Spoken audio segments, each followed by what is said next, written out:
Lorry ಹಾಗೂ car ಮುಖಾಮುಖಿ ಡಿಕ್ಕಿಯಾಗಿ ಸಿನಿಮೀಯ ರೀತಿಯಲ್ಲಿ ಕಾರು ಪಲ್ಟಿ ಹೊಡೆದು ಚಾಲಕ ಪ್ರಾಣಾಪಾಯದಿಂದ ಪಾರಾದಂತಹ ಘಟನೆ ಇಂದು ಮಧ್ಯಾಹ್ನ ದಕ್ಷಿಣ ಕನ್ನಡ ಜಿಲ್ಲೆಯ ಮಂಗಳೂರು ಬಂಟ್ವಾಳದ ಕಲ್ಲಡ್ಕದ ಕುದುರೆಬೆಟ್ಟು ಬಳಿ ನಡೆದಿದೆ.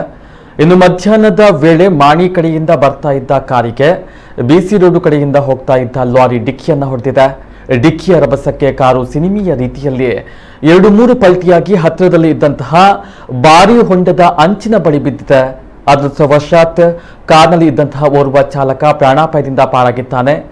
ಅಪಘಾತವಾದ ಸ್ಥಳದಲ್ಲಿ ರಾಷ್ಟ್ರೀಯ ಹೆದ್ದಾರಿಯ ಫ್ಲೈಓವರ್ನ ನಿರ್ಮಾಣ ಕಾರ್ಯ ನಡೀತಾ ಇದ್ದು, ಈ ಹಿನ್ನೆಲೆಯಲ್ಲಿ ಪಿಲ್ಲರ್ಗೆ ಬೃಹತ್ ಗುಂಡಿ ಅಗೆದು ಕಾಂಕ್ರೀಟ್ಗೆ ಕಬ್ಬಿಣದ ಸರಳು ಅಳವಡಿಸಲಾಗಿತ್ತು.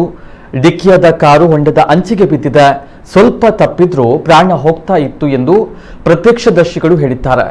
ಘಟನೆ ನೋಡಿ ಸ್ಥಳೀಯರೇ ಬೆಚ್ಚಿ ಬಿದ್ದಿದ್ದಾರೆ. ಕಾರು ತಲಪಾಡಿ ಮೂಲದ್ದು ಎಂದು ತಿಳಿದು ಬಂದಿದೆ.